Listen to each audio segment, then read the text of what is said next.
Hello दोस्तों, नमस्कार। आप सबका लाइव प्रिपरेशन के एपिसोड में बेहद स्वागत है। मैं होंगे दोस्तों।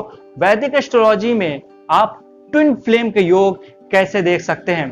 दोस्तों, मैंने हस्तरेखा में बहुत सारे योगों की चर्चा की है। आज हम बात करेंगे वैदिक एस्ट्रोलॉजी में हम कैसे देख सकते हैं ट्विन फ्लेम के योग, सोलमेट के योग। दोस्तों, वैदिक एस्ट्रोलॉजी पे बहुत सारे रिसर्च चल रही है। हर साल कुछ ना कुछ नया निकल के आता है और बहुत सारे योग जो पहले नहीं काम करते थे वो आज काम करते हैं। क्योंकि जैसे मान लीजिए, मैं फॉर एग्जांपल बताता हूं, पहले के जमाने में मान लीजिए आपका मंगल उच्च में बैठा है, दैट इज वेरी गुड। लेकिन अगर आपका मंगल नीच में बैठा है तो ऐसा हो सकता है कि युद्ध स्थल में कोई सैनिक हो तो बहुत अच्छा परफॉर्मेंस ना कर पाए और मारा जाए।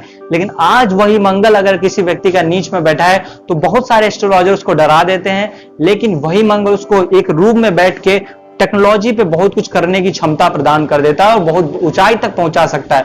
तो कुछ सर्टेन योग हैं जो आज बहुत आसानी से काम करते हैं। ट्विन फ्लेम का योग स्पिरिचुअल अवेकनिंग के लिए बहुत बड़ा योग है और ऐसा असहनीय दर्द होता है, पेन होता है जब आप अपने लाइफ पार्टनर से दूर होते हैं या उससे मिले नहीं होते हैं। तो ये बहुत आसानी से आपको ऐसे ही देखने के से पता चल जाएगा। लेकिन अगर हॉरोस्कोप पे वैदिक एस्ट्रोलॉजी की बात करें तो सबसे पहले आपको देखना कि आपका सेंटर ऑफ एनर्जी कहां है पूरे हॉरोस्कोप की।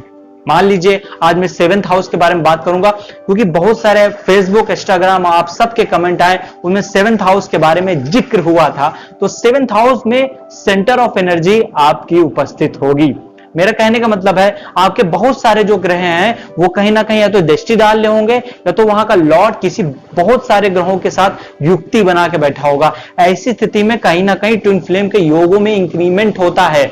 और D9 चार्ट में आपका कौन सा पर्टिकुलर ग्रह बैठा है यह भी बेहद इंपॉर्टेंट है। आज मैं सभी ग्रहों को एक एक करके डिस्कस करने वाला हूं। चलिए देखते हैं। सबसे पहले देखते हैं दोस्तों, अगर यहां पे पर्टिकुलर ओन हाउस का गवर्न कर रहा हो कोई भी ग्रह, अगर स्वग्रही यहां पे बैठा हो या ऐसा बैठा हो जो शुभ ग्रहों की दृष्टि में हो या लग्नादि योग बन रहा हो, चंद्रादि योग बन रहा हो, तब ऐसी स्थिति में व्यक्ति कहीं ना कहीं ट्विन फ्लेम जर्नी में होता है।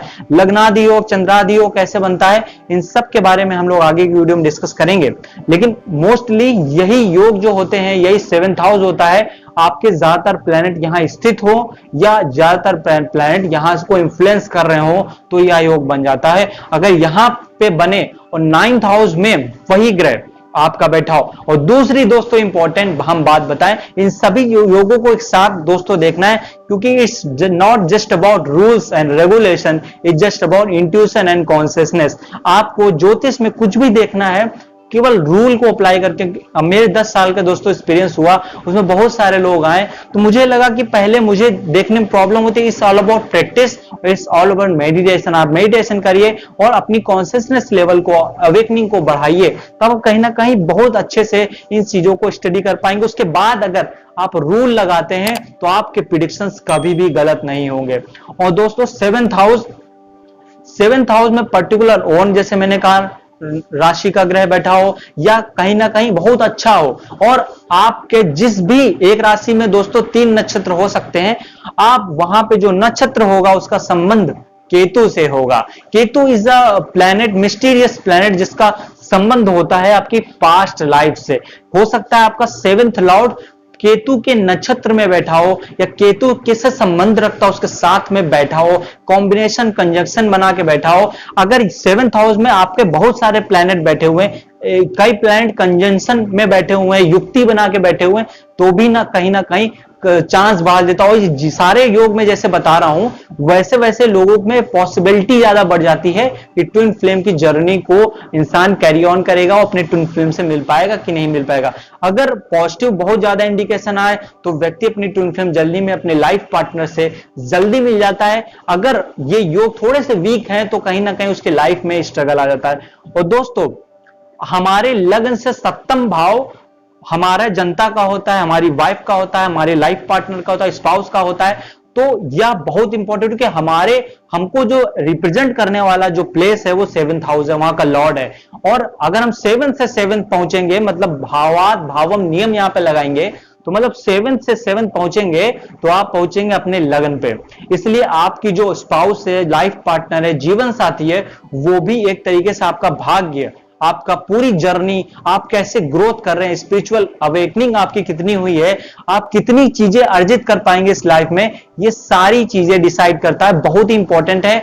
और ये सारे ग्रहों को तो देखना है, सारे प्लेसेस को देखना है, लेकिन आपको अगर स्पिरिचुअलिज्म में देखना है, अगर आपको ऐसा देखना आपके लाइफ पार्टनर से, क्योंकि आप देखिए अगर आप में कोई पर्टिकुलर 7th हाउस में कोई अच्छा ग्रह बैठा हुआ है, बढ़िया है, तो आप देखेंगे जब भी आपकी मैरिज कोई ऐसे व्यक्ति के साथ हो गई जिसका 7th हाउस अच्छा नहीं है, ऐसी स्थिति में आपकी जो एनर्जी का फ्लो होगा वो उसी तरफ होगा और आपके कहीं ना कहीं आपकी स्पिरिचुअल अवेकनिंग नहीं हो पाएगी, अपना कहीं आपका जो पाथ होगा वो स्लो हो जाएगा। उस स्थिति में क्या होता है, आप बहुत ज्यादा चीजें अर्जित नहीं कर पाते हैं। उसी तरह D9 चार्ट में भी देखते हैं बिल्कुल सेम सिचुएशन।